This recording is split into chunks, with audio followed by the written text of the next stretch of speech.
اعوذ باللہ من الشیطان الرجیم بسم اللہ الرحمن الرحیم الحمد للہ رب العالمین والصلاة والسلام علی اشرف الانبیاء والمرسلین واہل بیتہ الطیبین الطاہرین المعصومین اما بعد۔ سورہ مبارکہ ہود آیت نمبر 13 سے آیت نمبر 13 سے 19۔ ارشاد پروردگار ہوتا ہے ام یقولوا نفتراہ، کیا وہ کہتے ہیں کہ انہوں نے اس کو گھڑ لیا ہے۔ ظاہر ہے کہ دو میں سے ایک بات ہے، معاذ اللہ، یا تو رسول اللہ صلی اللہ علیہ وآلہ وسلم نے اس قرآن کو اپنی طرف سے گھڑ لیا ہے، اور یہ واقعی خدا کا کلام ہے۔ تو پروردگار ان کے اس اعتراض کو پیش کرتا ہے کہ کیا وہ یہ کہتے ہیں کہ انہوں نے اس کو گھڑ لیا ہے۔ تو اے حبیب کہہ دیجئے فَأْتُوا بِعَشْرِ سُوَرٍ مِثْلِهِ، تم ایسے 10 سورے لے آؤ مفتریات کہ جو اسی طرح سے گڑھے ہوئے ہوں۔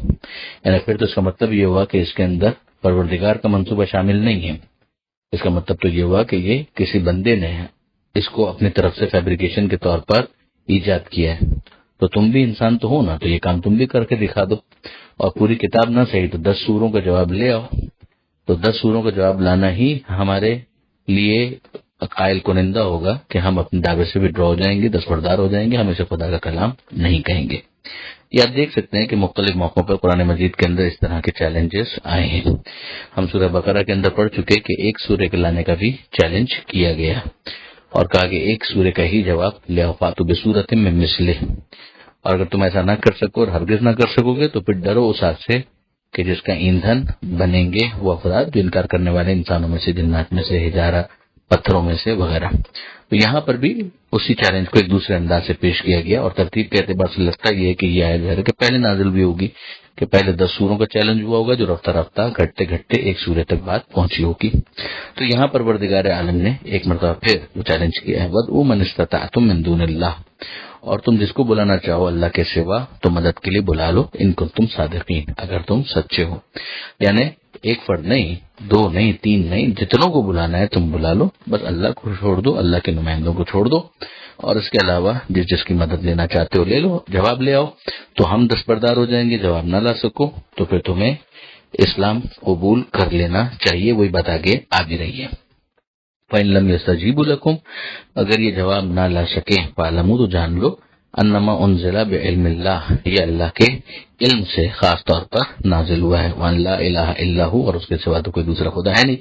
یعنی اب تو یہی ہو سکتا تھا کہ کوئی دوسرا خدا ہوتا تو وہ اس خدا کی اس حکمت کو باطل کرتا، لیکن اللہ کے سوا تو کوئی دوسرا خدا ہے ہی نہیں۔ فہل انتم مسلمون، تو کیا تم مسلمان ہوں گے، یعنی اب تم کیا اسلام لاؤ گے۔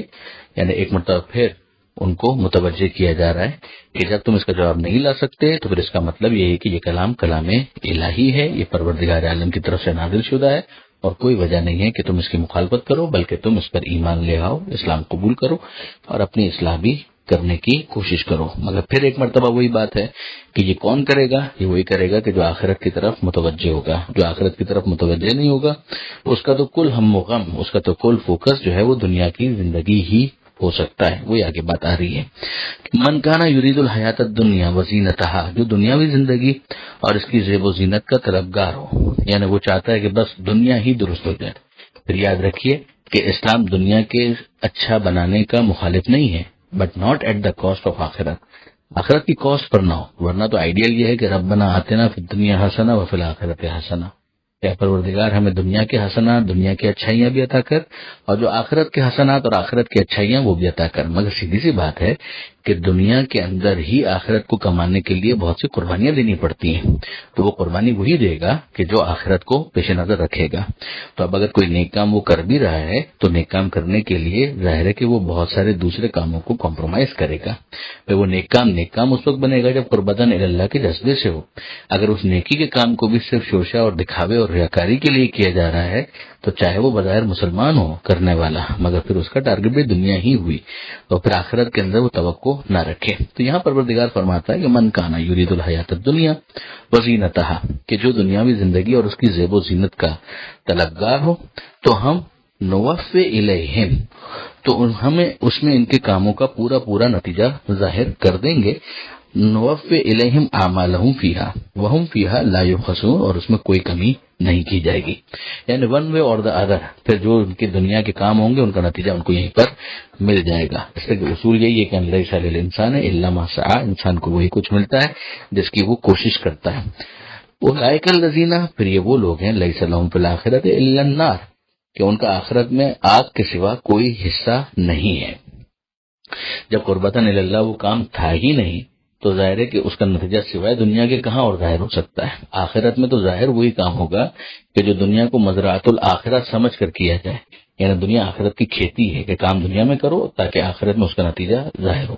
وَحَبِطَ مَا صَنَعُوا فِيهَا، اور سب حبط ہو جائے گا، یعنی نل اینڈ وائڈ ہو جائے گا، سب اکارت ہو جائے گا، ما صنعوا، جو انہوں نے کیا، جو وہ کام کیا کرتے تھے، وَبَاطِلٌ مَا كَانُوا يَعْمَلُونَ، اور جو کام انہوں نے کیے وہ سب بے حقیقت ثابت ہوں گے، انویلڈ ڈکلیئر ہو جائیں گے۔ اب ظاہر ہے کہ اس کے اندر وہ کام ہو سکتے ہیں کہ جن کو بغیر ہم اچھا سمجھیں، یعنی ایک تو وہ دنیا کا طلبگار ہے کہ جس نے دنیا میں عیاشی ہی کی ہے تو اس نے تو بغیر کوئی نیک کام کیا ہی نہیں، لیکن اگر کوئی نیک کام بھی وہ کر رہا ہے مگر آخرت کے لیے نہیں کر رہا، خدا کے لیے نہیں کر رہا، تو وہ کام چاہے اپنے اصل پرنسپل کے عنوان سے اچھا ہو، مثلا مفت اس نے علاج کا انتظام کر دیا، شفا خانے تعمیر کروا دیے، کنویں تعمیر کروا دیے، لیکن کیا یہ کام قربتاً الی اللہ کیا؟ اگر قربتاً الی اللہ نہیں کیا تو پھر آخرت میں اللہ سے اس کے اجر کے طلبگار ہونے کا کوئی مطلب ہی باقی نہیں رہتا۔ یہ تو اس کے اندر بھی ہے کہ اگر کوئی مسلمان بھی تھا لیکن اگر اللہ کے لیے نہیں کیا، ریاکاری کے لیے کیا، تو اس کی نماز بھی قابل قبول نہیں ہے۔ تو اگر کوئی خدا ہی کو نہیں مان رہا تو وہاں پر یہ بحث موضوعیت ہی نہیں رکھتی۔ اب جو آیت ہے آیت نمبر 17، اس میں پروردگار عالم ارشاد فرماتا ہے کہ فمن کان علی بینۃ من ربہ، کیا وہ جو اپنے پروردگار کی طرف سے کھلی ہوئی حقانیت کی دلیل کے ساتھ آیا ہے، بینہ کھلی ہوئی حقانیت کی دلیل، کس کی طرف سے؟ من ربہ، اپنے رب کی طرف سے۔ اس سے مراد کون ہے؟ یعنی وہ لے کر کون آیا ہے؟ وہ رسول اللہ صلی اللہ علیہ وآلہ وسلم، اور وہ بینہ کیا ہے؟ وہ ہے قرآن مجید، یہ بھی بالکل واضح ہے۔ اب اس کے بعد پروردگار عالم فرماتا ہے وَيَتْلُوهُ شَاهِدٌ مِّنْهُ، اور اس کے پیچھے پیچھے آیا ہے اس کا گواہ جو اسی کا جز ہے۔ منہو کا جو لفظ ہے وہ بہت امپورٹنٹ ہے۔ اب اس سے کون مراد ہے؟ وہ گواہ جو اس کے پیچھے آیا اور اس کا جز ہو، وہ کون ہے؟ تو اسے خود پیغمبر صلی اللہ علیہ وآلہ وسلم کے اقوال میں تلاش کیا جا سکتا ہے کہ یہاں پروردگار عالم نے کہا منہو، اور پیغمبر اکرم فرماتے ہیں علی منی و انا منہو، علی مجھ سے ہے اور میں علی سے ہوں۔ اور پھر اس کے بعد ہم سورہ برات کے آغاز میں پڑھ چکے کہ جہاں پر قصہ جو براءت کا ہے اس میں وہی الہی کون لے کر جائے گا، کون ان آیتوں کی تبلیغ کرے گا؟ تو پیغمبر اکرم سے یہی کہا گیا تھا کہ لا یبلغها الا انت او رجل منک، کہ اسے یا آپ پہنچائیں گے یا وہ مرد جو آپ ہی سے ہے، منیت کی منزل پر ہے۔ اور پھر ظاہر ہے کہ آخر میں باجماع مفسرین و محدثین حضرت علی علیہ السلام ہی کے سپرد یہ خدمت کی گئی۔ اس کا نتیجہ یہ ہے کہ یہ وہ گواہ تھا جو اس گواہی کے لیے ہی پیدا ہوا تھا، اس لیے اس کے قول و عمل سے کوئی بات اس گواہی کے خلاف کبھی ظاہر ہی نہیں ہوئی۔ یہ تفسیر اقوال اہل بیت علیہم السلام میں بھی وارد ہوئی ہے اور اس کے علاوہ بعض صحابہ کرام سے بھی نقل ہوئی ہے، جس کی تفسیر دیگر کتابوں کے اندر، بڑی کتابوں کے اندر، تفسیر نمونہ وغیرہ کے اندر دیکھی جا سکتی ہے۔ تو خلاصہ کلام یہ ہوا کہ ہمارے لیے مطلب بالکل واضح ہے، صاف ہے کہ ذوالعشیرہ سے لے کر پیغمبر اکرم صلی اللہ علیہ وآلہ وسلم کے وصال تک جو شخص ہر مرتبہ پیغمبر اکرم کے ساتھ ساتھ رہا، پیچھے پیچھے رہا اور عملی طور پر اس نے گواہی دی پیغمبر اکرم کی رسالت کی، وہ شخصیت امیر المومنین کی ہے، اور یہ بہت بڑی فضیلت امیر المومنین علی بن ابی طالب علیہ السلام کی بنتی ہے۔ تو واپس اب خلاصہ کیا بنا کہ وہ جو بینہ پر ہے اپنے رب کی جانب سے، یعنی بینہ لے کر آیا ہے رسول اللہ صلی اللہ علیہ وآلہ وسلم، بینہ قرآن لے کر آئے، وہ یتلوہ، اور اس کے پیچھے پیچھے آ رہا ہے شاہد منہ، اس کا گواہ جو انہی میں سے ہے، اور وہ ہو گیا حضرت علی علیہ السلام۔ ومن قبل ہی کتاب موسیٰ، اور ان سے پہلے کتاب موسیٰ بھی گزر چکی ہے، امام و رحمہ جو رہنمائی کرنے والی تھی اور رحمت تھی۔ کتاب موسیٰ خاص طور پر کیونکہ اس کے اندر آخری نبی صلی اللہ علیہ وآلہ وسلم کی نشانیاں موجود تھیں اور ہیں۔ اولئک یؤمنون بہ، تو کیا اس پر یہ لوگ ایمان لائیں گے؟ یعنی یہ جو ہے وہ استفہامیہ جملہ بن جائے گا۔ علامہ سید علی نقی نقطن صاحب اللہ مقامہ نے اس کو اسی طریقے سے ایکسپلین کیا ہے، جو بہت سمجھ میں آنے والا معاملہ ہے، جس کے بعد عربی ترکیب کے اعتبار سے جو پیچیدگی ہے وہ بھی ختم ہو جاتی ہے۔ تو پھر پروردگار عالم فرماتا ہے وَمَن یکفر بہ من الاحزاب، تو گروہوں میں سے جو بھی اس کا انکار کرے گا فالنار موعدہ تو پھر جہنم ہی اس کا ٹھکانہ ہے، یعنی جہنم ہی کا اس کے لیے وعدہ ہے، جہنم ہی اس کی وعدہ گاہ ہے۔ فلا تکو فی مریۃ منہ تو تم اس کے بارے میں ہرگز شک میں مبتلا نہ ہونا۔ ایک مرتبہ پھر یہ کہہ دیا گیا تمام انسانوں کے لیے مخاطب کیا گیا اور اس کے ذریعے تمام لوگوں کو متوجہ کیا گیا۔ انہ الحق من ربک یقیناً یہ حق ہے تمہارے رب کی طرف سے، ولکن اکثر الناس لا یؤمنون مگر لوگوں کی ایک اکثریت ہے جو اس پر ایمان نہیں لاتی۔ پھر اس کے بعد پروردگار عالم ارشاد فرماتا ہے ومن اظلم اس سے بڑا جھوٹا، اس سے بڑا ظالم کون ہوگا، ممن افترى علی اللہ کذبا جو اللہ پر جھوٹ افترا کرے، یعنی جھوٹ بنائے اور اسے اللہ کے نام پر چپکا دے۔ اولئک یعرضون علی ربہم یہ وہ ہیں کہ جو پیش کیے جائیں گے ان کے رب کے سامنے، ویقول الاشہاد اور گواہی دینے والے کہیں گے ہؤلاء الذین کذبوا علی ربہم کہ یہ وہ ہیں کہ جنہوں نے جھوٹ بولا اپنے رب پر۔ اللہ لعنت اللہ علی الظالمین آگاہ ہو جاؤ کہ اللہ کی لعنت ہے، یعنی رحمت سے دور ہیں وہ لوگ کہ جو ظالم ہیں، یعنی ان پر اللہ کی لعنت ہے۔ یہ کون لوگ ہیں؟ الذین یصدون عن سبیل اللہ کہ جو اللہ کے راستے سے روکنے والے ہیں، ویبغونها عوجا اور جو اس کو ٹیڑھا بنا کر ٹیڑھا کرنے کی کوشش کرتے ہیں، وہم بالآخرۃ ہم کافرون اور جو آخرت کا انکار کرنے والے ہیں۔ پھر سے خلاصہ سن لیجئے، اس سے بڑا ظالم کون ہوگا؟ نمبر ایک جو اللہ پر جھوٹ کا افترا کرے، خدا سے جھوٹ منسوب کر دے۔ پھر ان کی سزا بیان ہو رہی ہے کہ یہ وہ افراد ہیں کہ جن کو پیش کیا جائے گا، گواہی دینے والے گواہی دیں گے۔ اس سے ایک مراد کاتبان اعمال لیے گئے ہیں جو فرشتے کاندھوں پر بیٹھ کر لکھ رہے ہیں کہ یہ کیا گواہی دیں گے کہ یہ وہ لوگ ہیں کہ جنہوں نے اپنے رب پر جھوٹ بولا۔ ان کو پھر پروردگار نے ظالم سے تعبیر کیا کہ یہ ظالم ہیں، ظلم کرنے والے ہیں اور ان پر اللہ کی لعنت ہے۔ ان کی اگلی صفت یہ بیان کی گئی ہے کہ یہ اللہ کی راہ سے روکتے ہیں اور راہ خدا کو ٹیڑھا کر کے پیش کرتے ہیں، ایسے کہ لوگوں کے لیے وہ اپیلنگ نہ رہے، ایکسیپٹیبل نہ رہے۔ وَهُمْ بِالْآخِرَةِ هُمْ كَافِرُونَ اور یہ کافر ہیں آخرت کے، یعنی آخرت کے منکر ہیں۔ تو معاملہ پھر ان کا یہی ہوتا ہے کہ جھوٹ بولیں، کچھ بھی کریں مگر دنیا کو بہتر بنانے کی کوشش کریں۔ یہاں پر یہ صفحہ مکمل ہوتا ہے، اگرچہ آیت کے بعد کے الفاظ جو ہیں وہ بھی متصل ہیں، مگر انشاءاللہ اس پر کل گفتگو ہوگی۔ دعا ہے پروردگار سے قرآن پڑھنے، سمجھنے اور عمل کی توفیق عطا فرما اور وارث قرآن امام زمانہ کے ظہور نے تعظیم فرما۔ بسم اللہ الرحمن الرحیم۔ سورہ مبارکہ ہود آیت نمبر 20 سے 28، 20 سے 28۔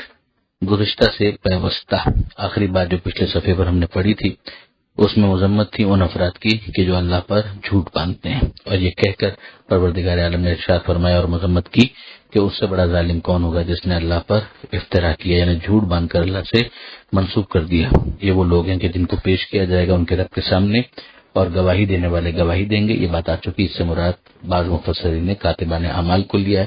تو سمجھ میں آنے والی بات ہے کہ ان فرشتوں نے جو تحریر کیا تھا وہ وہاں پر ان کے خلاف گواہی دیں گے اور اس طرح سے ان کی رسوائی کا اور زیادہ سامان ہوگا، ورنہ ظاہر خدا سے کچھ بھی چھپا ہوا نہیں ہے۔ ان کی گواہی یہ ہوگی کہ یہ وہ لوگ ہیں جنہوں نے اپنے رب پر جھوٹ باندھا۔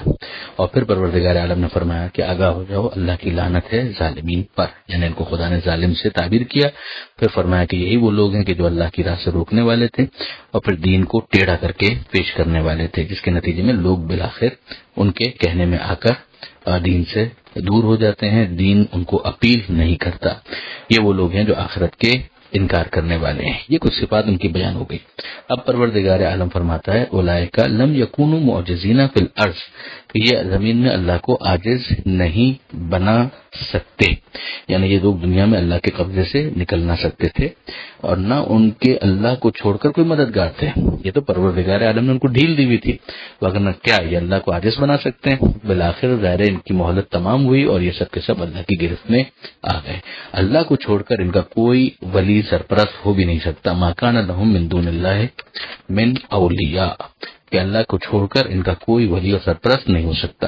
سرپرست اور ولی تو ہوتا ہی وہ ہے جو اللہ کی طرف سے ہو۔ پھر ارشاد ہوا کہ یضاعف لهم العذاب ان کو عذاب وہ بھی دگنا دیا جائے گا، یعنی خود تو گمراہ ہوئے، دوسروں کو بھی گمراہ کیا تو اپنا بھی عذاب جھیلیں گے اور دوسروں کو گمراہ کرنے کا عذاب بھی برداشت کریں گے۔ ما كانوا يستطيعون السمع وما كانوا يبصرون نہ وہ سن سکتے تھے اور نہ آنکھوں سے دیکھتے تھے، یعنی انہوں نے اپنے آپ کو اندھا بنا دیا تھا، اپنے آپ کو بہرا بنا دیا تھا۔ اللہ نے جو صلاحیت دی اگر اس کو استعمال نہیں کریں گے تو آخر میں یہی ہوگا کہ توفیقات سلب ہو جائے گی، ہدایت دور ہو جائے گی۔ اللہ اعلان کر چکا ہے کہ ظالموں کو ہدایت نہیں دیتا، فاسقوں کو ہدایت نہیں دیتا۔ یہ بات پہلے بھی کئی مرتبہ آ چکی ہے۔ اب ارشاد ہوتا ہے اولئک الذین خسروا انفسهم، یہی وہ لوگ ہیں کہ جنہوں نے اپنے آپ کو خسارے میں ڈالا۔ وضل عنہم ما کانوا یفترون، اور ان سے غائب ہو گیا جو وہ افترا کیا کرتے تھے۔ اس کی کوئی حقیقت تو تھی نہیں، جھوٹ باندھتے تھے، جھوٹ بولتے تھے، بت بنا لیے، ان کو خدا کہہ دیا، خدا کا شریک ٹھہرا دیا۔ ان میں سے کون سی ایسی چیز ہے کہ جس کی کوئی حقیقت یا واقعیت ہو؟ کوئی چیز واقعیت نہیں رکھتی تھی، تو ظاہر ہے کہ پھر وہ تمام کی تمام چیزیں غائب ہو گئی اور یہ سب کے سب خسارہ اٹھانے والے بن گئے۔ لا جرما، کوئی شک نہیں، انہم فی الآخرۃ هم الاخسرون، کہ آخرت میں یہی سخت گھاٹا اٹھانے والے ہوں گے۔ اب ان میں سے جو بھی اس کا مصداق بن جائے، تفسیر کے اندر اس حوالے سے بہت کچھ لکھا گیا ہے، مگر اتنا تو ہمیں سمجھ میں آ گیا کہ پھر ایسے لوگ قرآن حکیم میں اللہ کی لعنت کے مستحق قرار پاتے ہیں۔ تو اسے یہ بھی سمجھ میں آ گیا ایک مرتبہ پھر، جس طرح سے پہلے بھی کئی آیتوں میں اس بات کی وضاحت آ چکی ہے کہ لعنت پروردگار عالم کی طرف سے کی جاتی ہے، لہذا لعنت کو گالی کے ساتھ کنفیوز نہیں کرنا چاہیے۔ اب اس کے مقابلے میں ایک سائملٹینیس کانٹراسٹ، پروردگار فرماتا ہے ان الذین آمنوا وعملوا الصالحات، یقیناً وہ لوگ جو ایمان لائے اور جنہوں نے اعمال صالحات کو انجام دیا، اچھے اچھے اعمال کو انجام دیا، وَأَخْبَتُوا إِلَىٰ رَبِّهِمْ، اور جو اللہ سے لو لگائے رکھتے تھے، یعنی جنہوں نے اپنا رابطہ اللہ سے مضبوط کیا۔ اب اس کا طریقہ مناجات کے ذریعے سے ہو، ذکر کے ذریعے سے ہو، دعائے کمیل کے ذریعے سے ہو، دعائے عرفہ امام حسین علیہ السلام کے ذریعے سے ہو، کسی طریقے سے بھی اپنے آپ کو وہ پروردگار سے قریب کرتے ہیں نماز شب کے ذریعے سے۔ ایک لو لگانا، یعنی دین کے اندر یہ واقعاً ایک بہت اٹریکشن ہے کہ جب ایک انسان معرفت کے کسی لیول پر آ جائے تو وہ اتنی روحانیت اور مسرت محسوس کرتا ہے اور اس لو لگانے کا احساس اس کے اندر بہت زیادہ راسخ ہو جاتا ہے۔ یہ وہ چیزیں ہیں کہ جس کو حاصل کرنے کے لیے اہل بیت علیہ السلام سے جو مربی دعائیں ہیں ان کا پڑھنا اور ان سے اپنے آپ کو وابستہ کرنا بہت زیادہ مفید ہے۔ تو یہ تین چیزیں یہاں پر بیان ہوئی، ایمان، اعمال صالحہ، اور پھر یہ کہ وہ اللہ سے لو لگائے رکھیں، اپنے رب سے، پالنے والے سے، اس کی نعمتوں کو یاد کریں۔ اولئک اصحاب الجنہ، یہ ہیں اصحاب الجنہ، جنت والے، ہم فیہا خالدون، جس میں وہ ہمیشہ ہمیشہ رہیں گے۔ تو اب یہ دونوں طرح کے کردار ہمارے سامنے آ گئے، کون ہیں جو لعنت خدا کے مستحق ہیں، کون ہیں جو جنت کے مستحق ہیں۔ اب پروردگار فرماتا ہے مثل الفریقین، ان دونوں گروہوں کی مثال، کل اعمی والاسم، اندھے اور بہرے، یہ ایک گروہ ہو گیا، یعنی جو پہلے جن کی بات ہوئی تھی کہ وہ اندھے اور بہروں کی طرح سے ہیں، اور یہ دوسرا گروہ ہے ایمان والا، اعمال صالحہ والا اور لو لگانے والا، ان کی مثال ہے والبصیر والسمیع، والبصیر والسمیع، کہ دیکھنے والے اور سننے والے، یعنی ان ایمان والوں کو آپ سمجھیے کہ یہ دیکھنے والے ہیں، سننے والے، اور ان کے مقابلے میں جو ہیں وہ ہیں اندھے اور بہرے، کہ جنہوں نے اپنی صلاحیتوں سے استفادہ نہیں کیا۔ اب اس کے بعد خدا فرماتا ہے هل یستویان مثلا، کیا یہ دونوں برابر ہو سکتے ہیں؟ افلا تذکرون، کیا تم لوگ نصیحت قبول نہیں کرتے ہو؟ یعنی خود سوچو تو تمہیں جواب مل جائے گا۔ اب یہاں تک بیان کرنے کے بعد آگے جو آیتیں آ رہی ہیں اس کے اندر انباء اور رسل شروع ہو رہے ہیں، یعنی رسولوں کے واقعات، اور اس کو آپ یوں سمجھیے کہ ایک مرتبہ پھر پروردگار عالم ان تمام باتوں کی تطبیق کر رہا ہے، اس کا اپلیکیشن ایک کیس اسٹڈی کے طور پر پہلے نوح علیہ السلام کی بات آئے گی، پھر جناب ہود علیہ السلام کی، جن کے نام پر یہ سورہ ہود کہلایا، پھر صالح علیہ السلام، پھر ابراہیم علیہ السلام، پھر لوط علیہ السلام، پھر شعیب علیہ السلام، اور آخر میں بات پہنچے گی حضرت موسیٰ علیہ السلام تک۔ تو یہ 7 انبیاء، اب ہم آہستہ آہستہ ان کے واقعات کی طرف بڑھیں گے۔ تو ارشاد ہوتا ہے وَلَقَدْ أَرْسَلْنَا نُوحًا إِلَىٰ قَوْمِهِ، ہم نے یقیناً نوح کو بھیجا اپنی قوم کی جانب کہ وہ اپنی قوم کی طرف جائیں۔ کیا پیغام دیا انہوں نے؟ انی لکم نذیر مبین، میں تمہارے پاس کھلا ہوا ڈرانے والا بن کر آیا ہوں، یعنی میں تمہارے لیے وارننگ دینے والا بنا کر بھیجا گیا ہوں کہ لگی لپٹی رکھے بغیر بالکل واضح طور پر تمہیں وارن کروں، انذار کروں، متوجہ کروں کہ بچ جاؤ ورنہ پھنس جاؤ گے۔ اللہ تعبدوا الا اللہ، اب وہ پیغام آ رہا ہے کہ کس چیز سے؟ اپنے آپ کو بچانا ہے۔ وہ پہلی چیز ہے شرک، کہ عبادت نہیں کرو مگر اللہ کی، صرف اور صرف خدا کی عبادت کرو۔ انی اخاف علیکم عذاب یوم علیم، میں تمہارے بارے میں خوفزدہ ہوں کہ کہیں ایسا نہ ہو اس دردناک عذاب کے تم شکار ہو جاؤ، یعنی قیامت کا دن جو دردناک دن ہوگا، اس دن کے دردناک عذاب سے تمہیں نقصان نہ پہنچ جائے، میں تمہارے بارے میں خوف رکھتا ہوں۔ یہ لفظ خوف پر غور کیجیے گا، اس کا مطلب یہی ہے کہ وہ نبی یا رسول حضرت نوح علیہ السلام وہ قوم کا درد محسوس کرتے ہیں، یعنی ایسا نہیں کہ صرف پیغام سنایا اور فارغ نہیں، بلکہ پیغام سنایا اور پیغام سنانے کے بعد دل سے چاہتے ہیں کہ یہ لوگ اپنے آپ کو جہنم کا ایندھن نہ بنائیں، اس عذاب کا شکار نہ ہو جائیں۔ تو تین چیزیں میں تمہارے لیے نذیر بنا کر بھیجا گیا ہوں، اب عبادت کرو صرف اللہ کی، اور میں تمہارے بارے میں خوفزدہ ہوں کہ قیامت میں دردناک عذاب کے شکار نہ ہو جاؤ۔ ان کی مخالفت کی، مخالفین میں سے جو نمایاں ہیں وہ ہیں ملا، یعنی قوم کے بڑے جو ایلیٹ کلاس ہے۔ فقال الملأ، تو اس قوم کے بڑوں نے کہا، الذین کفروا، صرف بڑے نہیں، یہ وہ بڑے تھے کہ جنہوں نے کفر کیا ان کی قوم میں سے۔ انہی میں سے اگر کوئی نیک بن جائے تو اس سے زیادہ مفید کوئی بات نہیں ہے، مگر یہ بڑے جو ہوتے ہیں اگر ایلیٹ کلاس والے وہی مخالفت پر آ جائیں تو ظاہر ہے کہ اصلاح نہیں ہو سکتی۔ فقال الملأ الذین کفروا من قومہ، تو ان کی قوم کے بڑوں نے کہ جنہوں نے کفر کیا تھا ان کی قوم میں سے، انہوں نے کہا، ما نراک، ہم تو نہیں دیکھ رہے تم کو، الا بشرا مثلنا، مگر یہ کہ تم بھی ہم جیسے بشر ہو، یعنی تمہارے رسول ہونے کے دعوے کو ہم قبول نہیں کرتے اور ہم یہ کہتے ہیں کہ تم ہم جیسے ہو۔ وما نراکا، اور ہم نہیں دیکھتے، اتبعکا، کہ تمہاری اتباع کر رہے ہوں، الا الذین، مگر وہ لوگ، ہم اراذلنا، جو ہمارے پست طبقے کے لوگ ہیں۔ یعنی ایک طرف ہم ہیں، ایلیٹ کلاس ہیں، معتبر لوگ تو ہم تو تمہیں ریجیکٹ کر رہے ہیں، اور تمہاری پیروی کون کر رہے ہیں؟ سوسائٹی کے بالکل پست افراد کہ جن کا کوئی اسٹیٹس نہیں ہے، جو مالی اعتبار سے تنگ دست ہیں، غربت ہیں، وہ تو ہمارے گویا معذلہ ٹکڑوں پر جیتے ہیں، اور وہی تمہاری اتباع کر رہے ہیں، تو تمہارا اعتبار کیا بنے گا؟ بادر رائے، یعنی بظاہر اگر بتامل سرسری دیکھا جائے تو تمہاری اتباع کرنے والے تو بالکل ہی لوگسٹ کیٹیگری کے معذلہ افراد ہیں۔ وما نرى لكم علينا من فضل، اور ہم تو نہیں دیکھتے کہ تم کو ہم پر کوئی فضیلت حاصل ہے، بلکہ نظنکم کاذبین، ہمارا تو خیال یہ ہے کہ تم جھوٹے ہو، تمہیں ہم کاذبین میں سے گمان کرتے ہیں، ہمیں ایسا لگتا ہے کہ تم جھوٹ بول رہے ہو۔ یہ بھی ایک مذاق اڑانے کا انداز ہے۔ تو نوح علیہ السلام کا پیغام بالکل واضح ہو گیا، ان کی قوم میں سے جو بڑے تھے انہوں نے انکار کیا، وہ واضح ہو گیا۔ انہوں نے جو اعتراض کیا، ایک نوح علیہ السلام کے اوپر، ہم جیسے بشر ہوں، دوسرا کہ تمہاری اتباع کرنے والے پس طبقے کے لوگ ہیں، تیسری بات کہ تمہیں ہم پر کوئی فضیلت نہیں ہے، چوتھی بات ہم تم کو جھوٹا سمجھتے ہیں۔ قال، نوح علیہ السلام نے کہا، یا قوم، اے میری قوم، ارأیتم، تمہارا کیا خیال ہے، ان کنت علی بینۃ من ربی، اگر میں اپنے رب کی طرف سے بینے کے ساتھ ہوں، معجزہ میں دکھا رہا ہوں، وآتانی رحمۃ من عندہ، اور اس کی طرف سے مجھے رحمت بھی حاصل ہو رہی ہے، رحمت بھی پروردگار مجھے دے رہا ہے، معجزات بھی دکھا رہا ہے، وأمیت علیکم، اور تمہاری سمجھ یہ باتیں نہیں آ رہی ہیں، یعنی تم اندھے بنے ہوئے ہو، تمہارے سامنے یہ ساری چیزیں آ رہی ہیں مگر تم اندھے بنے ہوئے ہو، انلزمکموہا، تو کیا میں تم کو زبردستی ایمان دار بنا سکتا ہوں؟ وانتم لہا کارہون، جبکہ تمہیں یہ پسند نہیں ہے، تو کیا میں تمہیں زبردستی اس کا پابند بنا سکتا ہوں؟ میں تو یہ کام ظاہر ہے کہ نہیں کر پاؤں گا۔ اب اس کے بعد جو حضرت نوح علیہ السلام نے باقی باتیں کی ہیں کہ میں تم سے کوئی اجر نہیں چاہتا، اور میرا اجر جو ہے وہ میرے اللہ کے ذمے ہے، اور ان کو تو میں نہیں نکالنے والا، یعنی یہ جو تم کو لگ رہا ہے پس طبقے والے، میں ان کو تو نکالنے والا نہیں ہوں، یہ بھی اپنے رب سے ملاقات کریں گے، یعنی مجھے تو خوف ہے، میں تو خدا کا نمائندہ ہوں، اگر یہ میری تائید کر رہے ہیں تو تم ایلیٹ کلاس کے ہو، تمہاری خاطر میں نے نکالنے والا نہیں ہوں۔ اور پھر اس کے بعد فرمایا کہ تم لوگ جاہل قوم ہو، اور اے میری قوم، اللہ کے مقابلے میں کون میری مدد کرے گا اگر میں نے ان کو نکال دیا؟ کیا تم لوگ نصیحت حاصل نہیں کرتے؟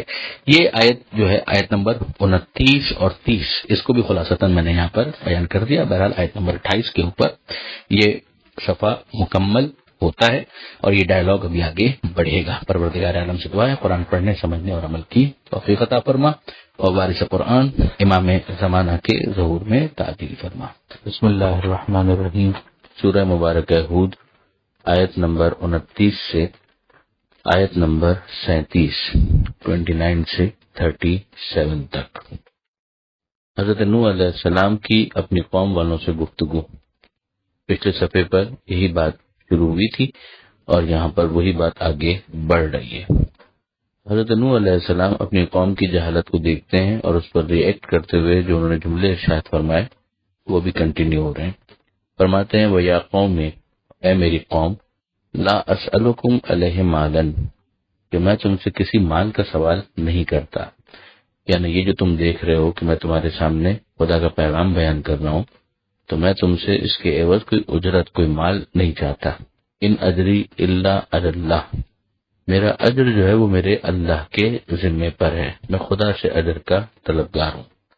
وما انا بطارد الذین آمنوا، اور میں ان لوگوں کو نکالنے والا نہیں ہوں کہ جو ایمان لا چکے، یعنی وہ جو ان کا اعتراض تھا کہ یہ تو بڑے ہی نچلے درجے کے لوگ ہیں، بظاہر بڑی ہی پست درجے کے لوگ ہیں، اور یہ تمہارے اوپر ایمان لے کر آئے ہیں، یعنی اسی سے تمہارے پیغام کا حال معلوم ہے۔ تو حضرت نوح علیہ السلام کو یہ سمجھاتے ہیں اور جواب دیتے ہیں کہ تمہیں کنونس کرنے کے لیے ان لوگوں کو اس وجہ سے کہ وہ بظاہر غریب ہیں، مالی اعتبار سے تنگ دست ہیں، مگر وہ ایمان لا چکے ہیں، لہذا میں ان کو نکالنے والا نہیں ہوں۔ یہ معیار ہے ہی نہیں کہ کون پیسے والا ہے اور مومن ہے اور کون غریب ہے اور مومن ہے۔ اگر وہ مومن ہے تو پھر وہ مومن ہے، جو دل کا حال ہے وہ خدا جانتا ہے، مگر میں فیس ویلیو کے اوپر جو ایمان لے آئے گا آن دا فیس آف اٹ میں اس کو مومن ہی مانوں گا۔ یہ جو ظاہری تمہارے شوشہ والے معاملات ہیں ان کو بنیاد بنا کر کسی کو بھی نہیں نکالوں گا، اور اس خیال سے تو قطعاً نہیں نکالوں گا کہ ان کو نکالنے سے تم میرے سے قریب ہو جاؤ گے۔ انہم ملاقو ربہم، یہ بھی اپنے رب سے ملاقات کرنے والے ہیں، یعنی حضرت نوح علیہ السلام گویا یہ فرماتے ہیں کہ جب رب سے ان کی ملاقات ہوگی، اور اگر انہوں نے اس بات کی شکایت کر دی کہ نوح نے ہم کو صرف مالی اعتبار سے تنگ دست ہونے کی وجہ سے نکال دیا جبکہ ہم ایمان لے آئے تھے، تو پھر میرا کیا بنے گا؟ وَلَٰكِنِّي أَرَاكُمْ قَوْمًا تَجْهَلُونَ، مگر میں تو دیکھ رہا ہوں کہ تم ایک جاہل قوم ہو، یعنی تمہاری گفتگو ہی بتا رہی ہے کہ تمہارے نزدیک ایمان کی اہمیت نہیں ہے بلکہ تمہارے نزدیک مال کی اہمیت ہے۔ وَيَا قَوْمِ، اور اے میری قوم، مَن يَنصُرُنِي مِنَ اللَّهِ إِن طَرَدتُّهُمْ، اللہ کے مقابلے پر میری کون مدد کرے گا اگر میں ان کو نکال دوں؟ افلا تذکرون، تو کیا تم پھر بھی نصیحت قبول نہیں کرتے؟ ولا اقول لکم، اور میں تم سے یہ بھی نہیں کہہ رہا اندی خزائن اللہ، کہ میرے پاس اللہ کے خزانے ہیں، یعنی کیا مطلب کہ میرے پاس تو جو کچھ بھی ہے وہ اللہ کا دیا ہوا ہے۔ ایسا نہیں ہو گیا کہ اللہ نے مجھے مقرر کرنے کے بعد خود کو سسپینڈ کر لیا ہو، یعنی میں نے خدا کے مقابلے پر کسی چیز کا دعویٰ تو نہیں کیا ہے۔ یہیں سے ہمیں اگلا جملہ جو ہے وہ بھی سمجھ میں آ جاتا ہے کہ ولا عالم الغیبہ، اور نہ ہی میں غیب کا علم رکھتا ہوں، یعنی مطلب یہی ہے کہ اگر میں نبی ہوں تو ظاہر خبر دے رہا ہوں، وہ خبریں غیب ہی کی ہیں، وہ خبریں قیامت کی ہیں، وہ خبریں جنت کی ہیں، وہ خبریں جہنم کی ہیں، وہ خبریں اس بارے میں ہیں کہ اس دنیا میں رہتے ہوئے تمہیں کیا ایسا کرنا ہے کہ جو بعد میں تمہیں نجات دلا سکتی ہیں، یہ سب خبریں غیب کی ہیں۔ مگر کیا یہ جو غیب کی خبریں ہیں یہ میں اپنی طرف سے دے رہا ہوں یا میں خدا کی طرف سے دے رہا ہوں؟ ظاہر کے جواب اس کا یہ ہے کہ خبریں دے رہا ہوں لیکن خدا کی طرف سے دے رہا ہوں۔ اسی سے ہمیں جو پچھلا جملہ ہے وہ بھی سمجھ میں آ جاتا ہے کہ جو اللہ کے خزانے ہیں وہ اللہ ہی کے ہیں۔ اگر میری دعا سے کسی کو کوئی چیز مل جاتی ہے، کوئی نعمت مل جاتی ہے، جیسے کہ ہم دیکھتے ہیں کہ حضرت نوح علیہ السلام نے بعض لوگوں کو یہ سمجھایا کہ استغفار کرو تاکہ تمہارے اوپر بارش نازل ہو، استغفار کرو تاکہ تمہارے اوپر پروردگار عالم اس طرح سے مہربانی کرے کہ تمہیں اولاد عطا کرے وغیرہ، یہ قرآن کے اندر آگے آئے گی یہ باتیں۔ تو وہ تمام تر چیزیں اگر میری دعا سے تمہیں فائدہ حاصل اگر ہوتا بھی ہے تو ظاہر ہے کہ وہ خداوند متعال نے یہ شرف مجھے عطا کیا ہے، جیسے ہم پہلے سورہ آل عمران کے اندر پڑھ چکے کہ ان اللہ اصطفی آدم و نوحا و آل ابراہیم و آل عمران علی العالمین، یقیناً اللہ نے چن لیا آدم کو، نوح کو، آل ابراہیم کو اور آل عمران کو عالمین پر۔ تو یہ چنا کس نے ہے؟ اللہ نے چنا ہے۔ یعنی ایسا نہیں ہے کہ ہم خدا کے مقابلے پر خدا بن گئے، ہم خدا کے مقابلے پر رسول اللہ ہیں، وہ بھی بن نہیں گئے، خدا نے ہمیں بنایا ہے۔ تو یہاں سے ہمیں ایک چیز سمجھ میں آتی ہے کہ ایک مستقل کوئی چیز ہوتی ہے تو مستقل تو ظاہر سارے خزانے خدا ہی کے ہیں بے شک، اور مستقل اگر آپ دیکھیں تو علم جو ہے وہ پروردگار ہی کا ہے۔ اب وہ علم میں سے جتنا کسی کو عطا کر دے یہ پروردگار کا اختیار ہے، اور اس کے اندر تو انسان وجود میں بھی محتاج ہے۔ وجود ہمارا اپنا کب ہے؟ نبی بھی اپنی تمام در عظمت کے باوجود مخلوق ہے، تو پروردگار ہی نے اسے خلق کیا ہے، خداوند متعال ہی نے اسے پیدا کیا ہے۔ تو ارشاد ہوا کہ وَلَا أَقُولُ لَكُمْ عِنْدِي خَزَائِنُ اللَّهِ، کہ میں تم سے یہ تو نہیں کہہ رہا کہ میرے پاس اللہ کے خزانے ہیں، وَلَا أَعْلَمُ الْغَيْبَ، اور نہ ہی میں غیب کا علم رکھتا ہوں، وَلَا أَقُولُ، اور نہ ہی میں یہ کہہ رہا ہوں کہ انی ملک، کہ میں فرشتہ ہوں۔ یہ جو ان لوگوں نے کہا تھا کہ ہم تو تمہیں اپنے جیسا بشر سمجھتے ہیں، تو بشریت کا اعلان کر کے رسالت کا جو انکار کرنا تھا ان کی طرف سے، اس کے یہ سارے جوابات ہیں کہ یہ انتخاب پروردگار کی طرف سے ہے، اور خدا نے مجھے فرشتہ نہیں بنایا، خدا نے مجھے انسان ہی بنایا ہے، اور انسان ہوتے ہوئے ہی رسالت اور نبوت کا جو تاج ہے وہ میرے سر پر رکھا ہے، یہ پروردگار کا انتخاب ہے۔ فرشتوں کے اندر تو ظاہر ہے کہ کوئی کسی قسم کی خواہش موجود ہی نہیں ہے، تو وہ تو رول ماڈل بن ہی نہیں سکتا، یہ بات پہلے بھی کئی مرتبہ آ چکی ہے۔ وَلَا أَقُولُ لِلَّذِينَ تَزْدَرِي أَعْيُنُكُمْ، اور میں ان کے بارے میں جنہیں تم حقیر دیکھتے ہو، تمہاری آنکھیں، تمہاری نگاہیں انہیں حقیر محسوس کرتی ہیں، ان کے بارے میں یہ نہیں کہتا، نہ میں یہ کہہ سکتا ہوں لَن يُؤْتِيَهُمُ اللَّهُ خَيْرًا، کہ ہرگز اللہ انہیں خیر عطا نہیں کرے گا، یعنی صرف ان کے مالی طور پر پست یا تنگ دست ہونے کی وجہ سے انہیں کوئی خیر نہیں ملے گا، ایسی کوئی بات میں نہیں کہتا، نہ میں کہہ سکتا ہوں۔ اللہ عالم بما فی انفسہم، اللہ خوب جانتا ہے جو ان کے دل میں ہے۔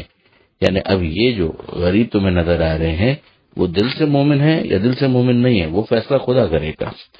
اگر پروردگار عالم نے انہیں مومن پایا تو یقیناً ان کو خیر عطا کرے گا، اور اگر وہ دل سے مومن نہیں ہے تو ان کا معاملہ خدا کے سپرد ہے۔ یعنی میں تو آن دا فیس آف اٹ فیصلہ کروں گا، جو میں پہلے بھی عرض کر چکا کہ حضرت نوح علیہ السلام کی گفتگو سے یہ بات سمجھ میں آتی ہے، یہاں بہت واضح اور آشکار ہو گئی کہ ان کے دل کا جو معاملہ ہے وہ خدا جانے ہے۔ اگر میں فیس کے اوپر فیصلہ نہ کروں تو پھر کیا ہوگا؟ انی اذن لمن الظالمین، تو میں یقیناً ظالموں میں سے ہو جاؤں گا۔ قالو، تو ان لوگوں نے کہا یا نوح، اے نوح، قد جادلتنا، تو اکثر تھا جدالنا، کہ تم نے ہم سے بہت بحث اور تکرار کی ہے، اکثر تھا جدالنا، اور بہت زیادہ یہ بحث اور تکرار تم نے بہت زیادہ کی ہے۔ یعنی اب انہوں نے ظاہر ہے کہ دلیل کے محاذ پر اپنے آپ کو ناکام پایا، تو انہوں نے حضرت نوح علیہ السلام سے یہ کہنا شروع کر دیا کہ تم نے تو ہم سے بہت بحث کی، تم تو بہت بولتے ہو، لیکن یہ بولنا واقعاً مدلل تھا۔ ہم پیچھے حضرت نوح علیہ السلام کے جملے دیکھ چکے ہیں، مگر قوم والے ظاہر سمجھنے کے لیے تیار نہیں تھے، تو انہوں نے حضرت نوح علیہ السلام کو اس بات کا بھی تانا دیا کہ تم تو بہت بولتے ہو، تم ہمارے ساتھ بہت زیادہ تکرار کرتے ہو، بحث کرتے ہو، فاتنا بما تعدنا، لے آؤ وہ چیز کی جس کا تم ہم سے وعدہ کر رہے ہو، یعنی جس کی تم ہمیں دھمکی دیتے ہو، ڈراتے ہو، ان کنت من الصادقین، اگر تم سچے ہو تو وہ لے آؤ۔ قالا، تو نوح علیہ السلام نے کہا انما یاتیکم بہ اللہ، وہ تو اللہ ہی لائے گا، یعنی میں تو یہاں تک بھی تم سے کہہ رہا ہوں کہ وہ اللہ ہی لائے گا، انشاء، اگر اللہ چاہے گا تو وہ عذاب جب وہ لانا چاہے گا وہ آ جائے گا۔ وما انتم بمعجزین، اور تم اسے بھاگ کر بے بس نہیں کر سکتے، تم اس کو عاجز نہیں بنا سکتے، یعنی تمہاری حیثیت کیا ہے، تم کہاں جاؤ گے؟ مملکت پروردگار کی تو کوئی حد ہی نہیں ہے کہ جس کو کراس کیا جا سکے، جو حضرت امیر المومنین علی بن ابی طالب علیہ السلام نے دعائے کمیل میں سمجھا ہے کہ لا یمکن الفرار من حکومت، کہ پروردگار تیری حکومت سے فرار ممکن نہیں ہے۔ پھر یہاں پر نوح علیہ السلام فرماتے ہیں ولا ینفعکم نصحی، یہ کنکلوڈ کر رہے ہیں کہ تمہیں میری نصیحت فائدہ نہیں پہنچائے گی، ان اردت ان انصح لکم، اگر میں تمہیں نصیحت کرنا بھی چاہوں، یعنی کیا مطلب؟ اگر تو ایسا ہوتا کہ میں تمہیں زبردستی نصیحت کر کے مومن بنا سکتا تو ظاہر ہے کہ میں بنا لیتا، مگر ایسا نہیں ہے کہ میں تمہیں زبردستی مومن بنا سکوں، تو میرا نصیحت کرنا بھی تمہیں کیا فائدہ دے گا؟ اگر میں ارادہ کروں تمہیں نصیحت کرنے کا تو بھی تم نصیحت سے فائدہ نہیں اٹھاؤ گے۔ ان کان اللہ یرید ان یغویکم، اگر اللہ یہ ارادہ کر لے کہ تمہیں گمراہی میں چھوڑ دینا ہے، تو اب پروردگار کا یہ ارادہ کب ہوتا ہے؟ پھر یاد کر لیجئے ان آیتوں کو جس میں پروردگار نے یہ فرمایا کہ اللہ ظالموں کی ہدایت نہیں کرتا، اللہ فاسقوں کی ہدایت نہیں کرتا، تو ان کو بھی اللہ گمراہی میں چھوڑ دیتا ہے۔ تمہارا یہ کام بالکل واضح ہے کہ تم ظلم پر، گمراہی پر، فسق پر، فجور پر اصرار کرتے ہو، تو پھر اس کا نتیجہ یہ نکلے گا کہ اللہ تمہیں رب ہونے کے باوجود، تمہارا پالنہار ہونے کے باوجود، پھر وہ تمہیں تمہارے حال پر چھوڑ دے گا، تمہارا حال گمراہی ہے تو تمہارے گمراہی کے حال پر تمہیں چھوڑ دے گا۔ وَإِلَيْهِ تُرْجَعُونَ، اور اسی کی طرف تم کو پلٹ کر جانا ہے۔ اب یہاں درمیان میں ہم دیکھتے ہیں کہ ختم مرتبت احمد مجتبی محمد مصطفیٰ صلی اللہ علیہ وآلہ وسلم کی قوم کا ذکر آ جاتا ہے، نوح علیہ السلام کی قوم کے ذکر کے درمیان میں۔ ممکن ہے کہ یہ مماثلت کی وجہ سے ہو۔ ام یقولون افترا، کیا یہ لوگ کہتے ہیں کہ اس نے اسے گڑھ لیا ہے؟ یہ بات پہلے بھی آ چکی تھی کہ اگر گڑھ لیا ہے تو پھر تم اس جیسے 10 سورے ہی بنا کر لے آؤ۔ یہاں پر ایک دوسری بات کی جا رہی ہے، اور وہ کیا ہے؟ قل، اے حبیب ان سے کہہ دیجئے، ان افتریتہ فعلی اجرامی، کہ اگر میں نے اسے گڑھ لیا ہو معاذ اللہ فعلی اجرامی، تو پھر اس کا جرم جو ہے، اس کا گناہ جو ہے میرے اوپر ہے۔ وانا بری مما تجرمون، اور میں بری ہوں اس سے کہ جو تم گناہ کر رہے ہو، جو تم کرائم کر رہے ہو، تو جو تم جرم کر رہے ہو میں اس سے بری ہوں۔ یعنی دو میں سے ایک بات ہے، یہ رواداری کا انداز ہے کہ سوچنے کے لیے سامنے والے کو مجبور کرنا، سامنے والے کو قابل سماعت بنانا، کہ سوچو ذرا دو میں سے کوئی ایک بات ہے کہ اگر تو میں نے گڑھ لیا ہے تو یہ گناہ میرے اوپر ہے، لیکن سوچو کہ اگر میں نے نہیں گڑھا ہے تو پھر خدا کا پیغام ہے، اور پھر تم اس کو جھٹلا کر خود مجرم بن رہے ہو، تو پھر اگر تم مجرم ہو تو تم سے میں بیزار ہوں، تمہارے اس جرم سے میں بیزار ہوں۔ درمیان میں یہ حضرت ختم مرتبہ صلی اللہ علیہ وآلہ وسلم کی قوم کا جو ایک ذکر آ گیا، پھر اس کے بعد واپس نوح علیہ السلام کی قوم کا ذکر آتا ہے۔ یہ جو درمیان کے اندر اس طریقے سے ٹکڑے آ جاتے ہیں، اس سے بھی ہمیں سمجھ میں آتا ہے کہ اگر ایک واقعہ مسلسل چل رہا ہو تو درمیان کے اندر اس طرح کی گنجائش ہوتی ہے، جو کہ آیت تطہیر کے حوالے سے بھی بہت واضح ہے۔ سورہ احزاب کے اندر جو آیت نمبر 33 کا معاملہ ہے، وَأُوحِيَ إِلَى نُوحٍ، اور وحی کی گئی نوح کی جانب، أَنَّهُ لَن يُؤْمِنَ مِن قَوْمِكَ، کہ اے نوح ایمان نہیں لائیں گے تمہاری قوم میں سے، إِلَّا مَن قَدْ آمَن، مگر وہ لوگ جو ایمان لا چکے، یعنی جو ایمان لا چکے بس وہ ایمان لا چکے، اب مزید کوئی ایسا نہیں ہے کہ جو ایمان لانے والا ہو۔ تو اب اس کے بعد جو فرمایا جا رہا ہے وہ یہی ہے کہ فَلَا تَبْتَئِسْ بِمَا كَانُوا يَفْعَلُونَ، تو اب آپ مایوس نہ ہو، رنجیدہ نہ ہو ان کے اعمال کی وجہ سے۔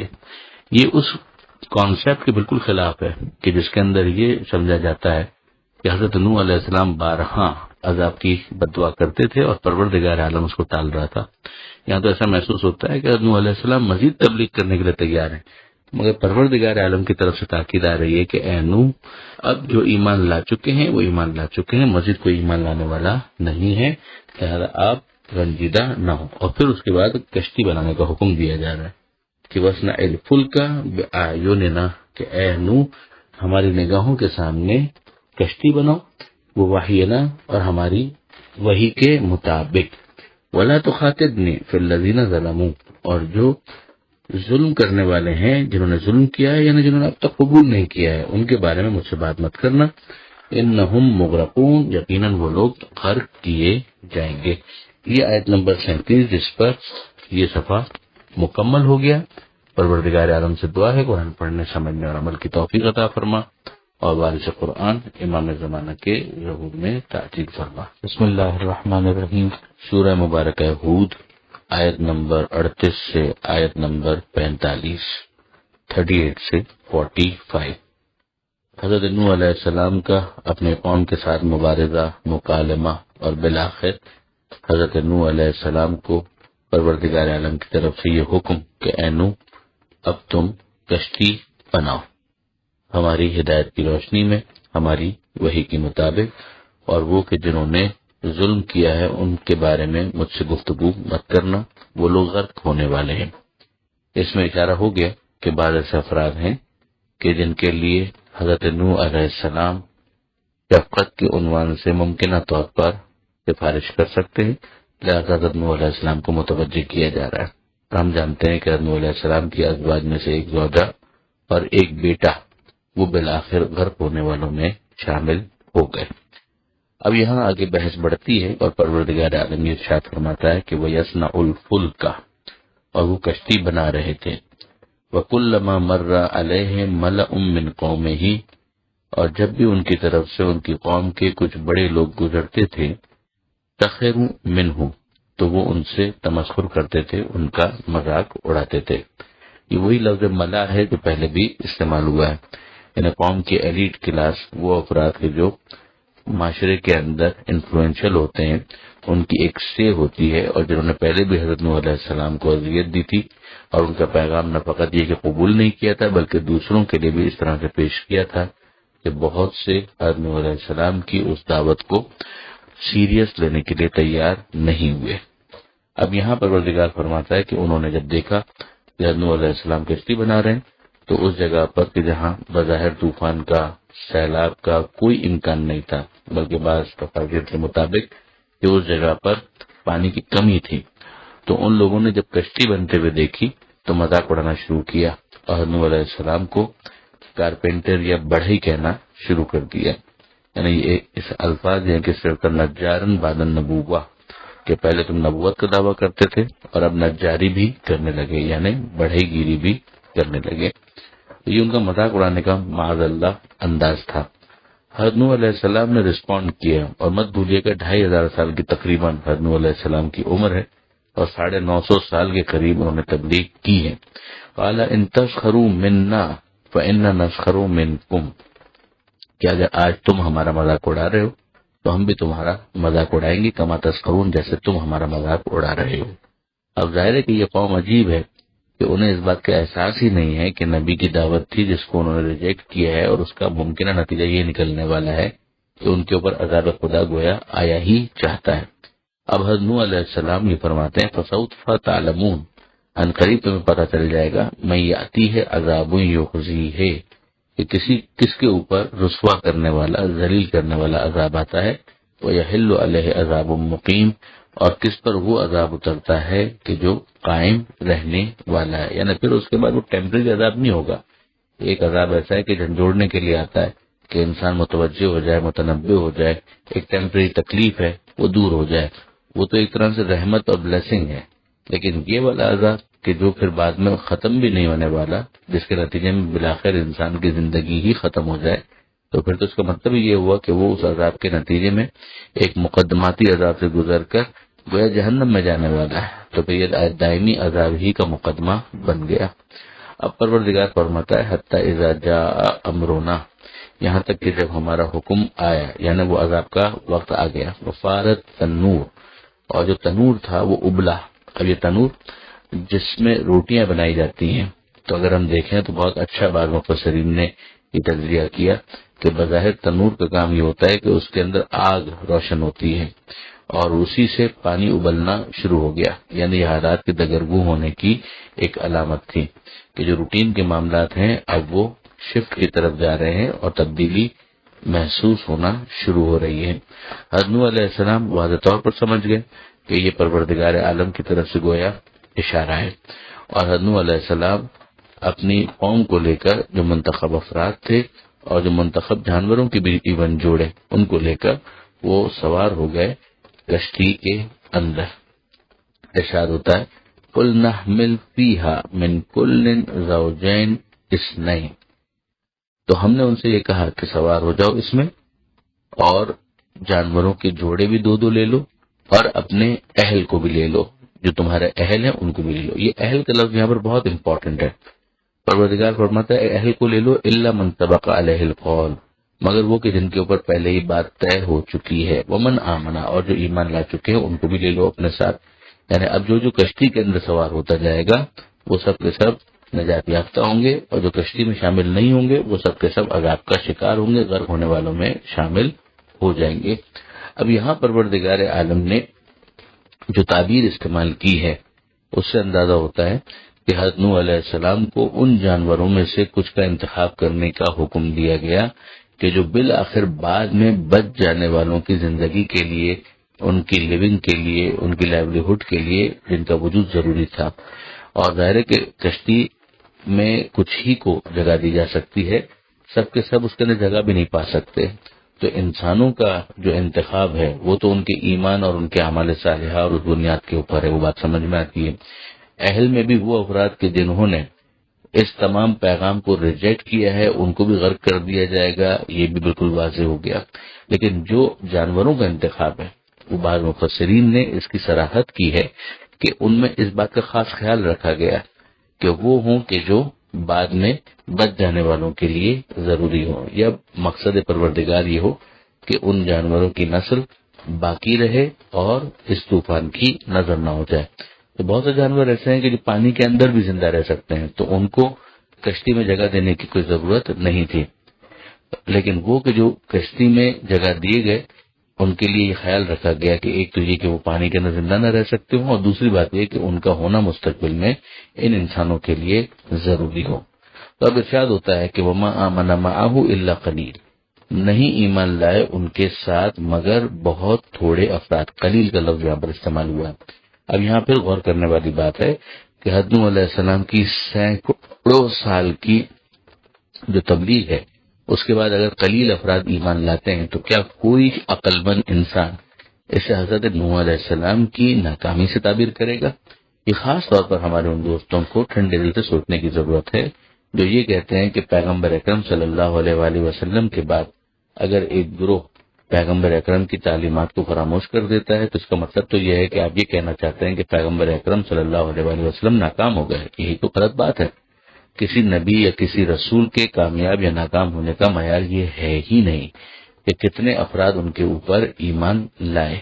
اس کی کامیابی کا معیار صرف ایک ہے کہ اس نے اپنا پیغام پہنچایا یا نہیں پہنچایا۔ وما علی الرسول الا البلاغ المبین، رسول کی ذمہ داری پیغام کو صاف صاف پہنچانے کے سوا اور کچھ بھی نہیں ہے۔ یہاں پر بھی ہمیں نظر آ رہا ہے بعض روایتوں کے اندر تصریح آئی ہے کہ 80 افراد تھے جو ایمان لائے۔ حضرت نوح علیہ السلام کی کامیابی مسلم ہے، یہ ایمان نہ لانے والوں کی ناکامی ہے۔ یہاں پر ارشاد ہوتا ہے وقال، حضرت نوح علیہ السلام نے کہا ارکبوا فیہا، کہ سوار ہو جاؤ اس کے اندر، بسم اللہ، اللہ کا نام لیتے ہوئے، مجریہا و مرساہا، اللہ ہی کے نام سے اس کا چلنا بھی ہے اور اس کا رکنا بھی ہے۔ ان ربی لغفور رحیم، یقیناً میرا رب غفور بھی ہے رحیم بھی ہے، مغفرت کرنے والا بھی ہے اور رحم کرنے والا بھی ہے۔ یہاں توجہ رہے کہ یہ آیت ان آیتوں میں سے ہیں کہ جن کی سفر کے موقع پر تلاوت کرنے کی تاکید آئی ہے تاکہ مسافر سفر کی ناگہانی آفات سے محفوظ رہ سکے۔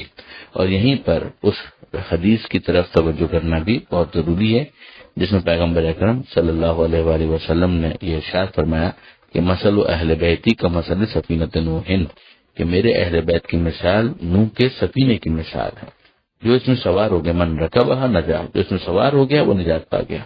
ومن تخلف عنہا غرق وہوا، اور جس نے تخلف کیا یعنی سوار نہیں ہوا یا سوار ہو کر اتر گیا تو اس نے یقیناً ہلاکت کو اختیار کیا، وہ غرق ہو گیا اور وہ بچ نہیں سکے گا۔ یہ پیغام بہت واضح پیغام ہے جو پیغمبر اکرم صلی اللہ علیہ وآلہ وسلم کی متفق علیہ حدیث کے اندر موجود ہے۔ اب اس کے بعد جو آیت ہے اس میں پروردگار عالم فرماتا ہے وہی تجری بہم فی موج کالجبال، اور وہ چل رہی تھی ان کو لیے ہوئے ایسی لہروں میں جو پہاڑوں جیسی تھی، یعنی اس کے سامنے بڑی بڑی عمارتوں کی بھی کوئی حیثیت نہیں تھی، پہاڑوں کی طرح سے تو وہ موجیں تھیں۔ ونادى نوح، اور نوح علیہ السلام نے اس موقع پر ندا دی، آواز دی، ابنہ، اپنے بیٹے کو، وکان فی معزل، اور وہ الگ ایک طرف کھڑا ہوا تھا، یا بنیا، اے میرے بیٹے، ارکب معنا، ہمارے ساتھ شامل ہو جاؤ، سوار ہو جاؤ، ولا تکن مع الکافرین، اور کافروں کے ساتھ مت رہو۔ قال، تو نوح علیہ السلام کے بیٹے نے جواب دیا، سآوی الی جبل، کہ میں پہاڑ پر پناہ لے لوں گا اور جلد پناہ لے لوں گا، یعصمنی من الماء، جو مجھے پانی سے بچا لے گا۔ یعنی یہ پانی کتنا اونچا آئے گا، میں اگر پہاڑ پر چڑھ جاؤں تو پہاڑ سے اوپر تو نہیں آئے گا، یعصمنی من الماء، یہ پانی مجھے، پانی کے مقابلے میں مجھے بچا لے گا۔ قال، نوح علیہ السلام نے جواب دیا، لا عاصم اليوم من امر اللہ، آج اللہ کے اس امر سے کوئی بچانے والا نہیں ہے، آج کے دن کوئی بچانے والا نہیں ہے، الا من رحم، مگر یہ کہ وہ جس پر رحم کرے۔ اور اس نے کس پر رحم کیا؟ کہ جو کشتی میں سوار ہے۔ یہیں سے ہمیں سمجھ میں آتا ہے رحم کرنے والا خدا ہے، مگر رحم وہ جس ذریعے سے کرتا ہے وہ وسیلہ بھی محترم ہو جاتا ہے، اس لیے کہ کشتی جو ہے وہ اس موقع پر وسیلہ تھی۔ وحال بینہم الموج، اور ان دونوں کے درمیان موج حائل ہوئی، فکان من المغرقین، اور وہ غرق ہونے والوں میں شامل ہو گیا۔ غور کرنے والی بات یہ ہے کہ حضرت نوح علیہ السلام کا بیٹا جو بظاہر بیٹا ہونے کی وجہ سے فیملی میں شامل ہے، مگر اصطلاح کے اندر پروردگار عالم اسے اہل میں شامل نہیں مانتا، جیسا کہ آگے یہ بات آئے گی۔ وقیلا، اور یہ کہا گیا، یا ارض ابلعی ماءک، کہ اے زمین نگل لے اپنے پانی کو، ویا سماؤ اقلعی، اے آسمان تھم جا، وغیظ الماء، اور پانی تہنشین ہو گیا، وقضی الامر، اور جو ہونا تھا ہو چکا۔ اردو ہو، انگریزی ہو، فارسی ہو، کوئی زبان ہو، اس زبان کے اندر عربی کے ان الفاظ کا وہ ترجمہ ممکن ہی نہیں ہے کہ جو فصاحت و بلاغت کا حق ادا کیا جا سکے، جو عربی زبان کے اندر ان الفاظ کے ذریعے سے جن کا اظہار کیا گیا ہے۔ اور اسی کی بنیاد کے اوپر بہت سے کافر اور مشرکین اور منکر قرآن کے ہاتھ سے قلم گر گیا۔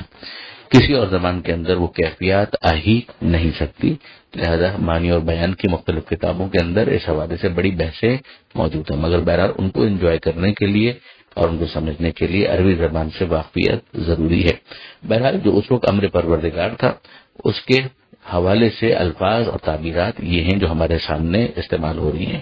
پروردگار عالم نے فرمایا کہ اے زمین پانی کو نگل لے، اے آسمان تو تھم جا، اور پانی تہنشین ہو گیا، اور جو ہونا تھا ہو چکا۔ واستوت علی الجودی، اور یہ کشتی جو ہے وہ جودی پہاڑ پر ٹھہر گئی۔ یہ کہاں پر ہے؟ اس کے بارے میں اقوال مختلف ہیں۔ عراق کے بعض مقامات کا حوالہ دیا گیا، مگر وہ جو بھی جگہ وہ خلاصہ کلام یہ کہ وہاں پر وہ پہاڑ کے پاس، پہاڑ کے دامن میں جا کر اس کشتی نے اپنا سفر مکمل کیا جو کئی مہینوں پر محیط تھا۔ وقیلا، اور یہ کہا گیا بعدن للقوم الظالمین، کہ لعنت ہو ظالم لوگوں پر۔ بعدن یعنی دوری، جو لعنت ہی کی ایک تعبیر ہے۔ ونادى نوح ربہ، اور نوح علیہ السلام نے آواز دی اپنے رب کو۔ اب ظاہر ہے کہ یہ اسی واقعے کی طرف اشارہ ہے جو تھوڑی دیر پہلے اس آیت سے پہلے بیان کیا گیا تھا، آیت نمبر 43 کے اندر اور 42 کے اندر۔ تو پروردگار عالم سے نوح علیہ السلام نے فریاد کی، وقال رب، اور یہ کہا کہ اے میرے پروردگار، ان ابنی من اہلی، کہ میرا بیٹا جو ہے وہ میرے اہل میں سے ہے، وَإِنَّ وَعْدَكَ الْحَقُّ، اور تیرا وعدہ بالکل حق ہے، وَأَنْتَ أَحْكَمُ الْحَاكِمِينَ، اور یقیناً تو سب سے صحیح فیصلہ کرنے والا ہے، تو بہترین فیصلہ کرنے والا ہے۔ تو حضرت نوح علیہ السلام نے جو یہ ندا کی ہے اس کے اندر دو باتیں ہیں کہ یہ میرا بیٹا ہے اور میرے اہل میں سے۔ ظاہر ہے کہ حضرت نوح علیہ السلام کا یہ کہنا کہ میرا بیٹا ہے یہ تو بالکل واضح ہے کہ ان کا بیٹا ہے، ان کے اہل میں سے ہے، یہ بظاہر فیملی میں ہونے کی وجہ سے ہے۔ اور یہیں سے ہمیں سمجھ میں آتا ہے کہ یہ سورہ ہود اس پرابلم کا بہت امپورٹنٹ ایک حل پیش کرتا ہے کہ ایک ہوتا ہے بظاہر بیٹا ہونے کی وجہ سے فیملی میں شامل ہونا، بیوی ہونے کی وجہ سے فیملی میں شامل ہونا، اہل میں شامل ہونا، اور ایک ہوتا ہے اصطلاح کے اندر کسی کا اہل میں شامل ہونا، یعنی اپنے اعمال و کردار اور اپنے ایمان کی وجہ سے کسی کا اہل میں شامل ہونا۔ یہاں پر اگر اہل کا لفظ نوح علیہ السلام کی نسبت سے دیکھا جائے تو بہت واضح ہے کہ نوح علیہ السلام اپنے بیٹے کو بیٹا ہونے کی وجہ سے اہل میں شمار کر رہے ہیں، اور اس وعدے کی اس پہ تصدیق کر رہے ہیں جو پروردگار نے کہا تھا کہ جو تمہارا اہل ہے اس کو بھی شامل کر لو۔ لیکن یہاں اب پروردگار کا جو جواب آنے والا ہے وہ اس اصطلاح کے عنوان سے ہے کہ بیٹا ہونے کی وجہ سے صرف کوئی اصطلاحاً اس طرح سے اہل میں شامل نہیں مانا جائے گا کہ جو حق ہے۔ لہذا ہم دیکھتے ہیں کہ اس پورے سورے کے اندر مختلف مقامات پر پروردگار عالم نے بیوی کو بھی اہل سے خارج کیا ہے، بیٹے کو بھی اہل سے خارج کیا ہے، اور یہی پھر بعد میں ضروری ہو جاتا ہے ختمی مرتبت احمد مجتبی محمد مصطفیٰ صلی اللہ علیہ وآلہ وسلم کے کیس میں کہ پیغمبر اکرم کی بیوی بھی ہے، پیغمبر اکرم کی اولاد بھی ہے، اور اب اس لیے ضروری ہے کہ پتہ چلے کہ پیغمبر اکرم صلی اللہ علیہ وآلہ وسلم کے اہل میں کون شامل ہے۔ لہذا پیغمبر اکرم نے چادر میں لے کر یہ دعا مانگی کہ اللہم ہؤلاء اہل بیتی و خاصتی و حمتی، کہ اے پروردگار یہ ہیں میرے اہل بیت جو میرے خاص ہیں، جو میری حمایت کرنے والے ہیں۔ اور پھر اس کے بعد تطہیر کی جو دعا ان کے لیے مانگی گئی جو طہارت ہی کے ادامے یا کنٹینیوٹی اور کنسسٹنسی کے لیے تھا، مگر اس چادر میں لے کر واضح کر دیا گیا کہ یہ ہے میرے اہل جو صرف اور صرف رشتہ داری کی وجہ سے اہل نہیں ہے، نگاہ قدرت میں بھی یہ اہل ہیں کہ جن کے لیے خدا نے اعلان کر دیا لیذھب عنکم الرجس، یعنی انما یرید اللہ لیذھب عنکم الرجس اہل البیت ویطہرکم تطہیرا، کہ حدث و نجاست کو تم سے دور رکھا اور ویسا طاہر رکھا جو طہارت کا حق ہے۔ یہ ان آیتوں کو دیکھنے کے بعد اس آیت تطہیر کی امپورٹنس اور اس کا شان نزول ہمارے لیے بہت امپورٹنٹ بن جاتا ہے، جس کا حوالہ بہرحال سیاستہ کے اندر بھی موجود ہے۔ یہ بات تھی جو گزارش کی گئی، باقی غور و فکر کرنے کے لیے ہر ایک کے پاس سامان موجود ہے۔ پروردگار عالم سے دعا ہے قرآن پڑھنے، سمجھنے اور عمل کی توفیق عطا فرما، اور وارث قرآن امام زمانہ کے ظہور میں تعطیل فرما۔ بسم اللہ الرحمن الرحیم۔ سورہ مبارکہ ہود آیت نمبر 46 سے آیت نمبر 53، 46 سے 53۔ گزشتہ صفحے کے آخر میں ہم نے یہ پڑھا کہ حضرت نوح علیہ السلام نے اپنے رب سے یہ فریاد کی، فقال رب ان ابنی من اہلی، کہ میرے پروردگار یہ میرا بیٹا میرے اہل میں سے ہے۔ میں نے گزارش کی تھی کہ دو باتیں تھیں، ایک یہ کہ میرا بیٹا ہے اور دوسرا یہ کہ یہ میرے اہل میں سے ہے۔ اور بظاہر اگر آپ دیکھیں تو جو فیملی میں ہوتا ہے وہ اہل میں شامل ہوتا ہے، مگر کل بھی یہ گزارش کی میں نے کہ ایک ہے ظاہری طور پر اہل میں ہونا، اس میں بیوی بھی شامل ہے، اولاد بھی شامل ہے، بیٹا بیٹی سب شامل ہیں، لیکن کیا وہ واقعاً اس مانوی اعتبار سے بھی اہل میں شامل ہے، اس کے لیے ضروری ہے کہ وضاحت ہو۔ لہذا یہاں پر پروردگار عالم نے حضرت نوح علیہ السلام کو مخاطب کر کے کہا، قال یا نوح، اے نوح، انہ لیس من اہلک، یہ آپ کے اہل میں سے نہیں ہے، انہ عمل غیر صالح، یہ یقیناً برے اعمال کا مجسمہ ہے، یعنی یہ جو فرزند ہونے کے باوجود عمل غیر صالح کی وجہ سے اہلیت سے خارج ہے۔ اور اسی کے ذیل میں میں نے گزارش کی تھی کہ ہم اسی سورہ ہود میں دیکھتے ہیں، دوسرے مقامات پر دیکھتے ہیں کہ پروردگار عالم نے ان رشتوں کے باوجود اہلیت سے خارج مانا ہے بہت سوں کو۔ لوط علیہ السلام کی زوجہ کا یہی معاملہ ہے، نوح علیہ السلام کی زوجہ کا، نوح علیہ السلام کے بیٹے کا یہی معاملہ ہے۔ لہذا ضروری ہو جاتا ہے پیغمبر اکرم صلی اللہ علیہ وآلہ وسلم کے لیے کہ وہ ازواج بھی ہیں، اولاد بھی ہیں، تو چادر میں لے کر بتائیں کہ کون ہے جو پیغمبر اکرم کے واقعاً اہل میں شامل ہے، صرف اس وجہ سے نہیں کہ وہ خاندان میں ہے، بلکہ وہ واقعاً مانوی اعتبار سے بھی اہل بیت میں شامل ہو، اور اہل البیت میں الف لام کے ساتھ کے اشارہ بھی ان کی طرف ہو سکے، اور پھر اس کے بعد آیت تطہیر نازل ہو تاکہ یہ بالکل مہر لگ جائے کہ یہ ہیں جو اللہ کے نزدیک اہل بیت میں شامل ہیں۔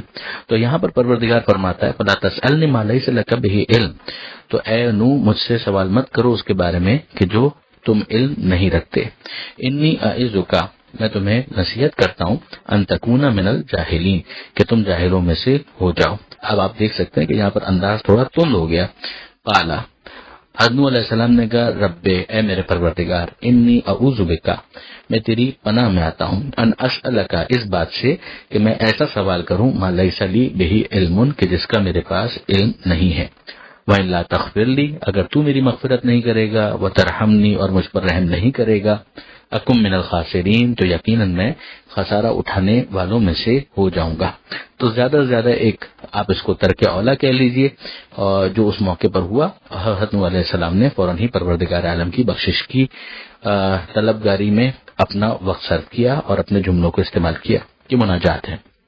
ایلا، کہا گیا یا نوح، اے نوح، اہبط بسلام منا، ہماری طرف کی سلامتی کے ساتھ اترو، وہ برکاتن، اور برکتوں کے ساتھ۔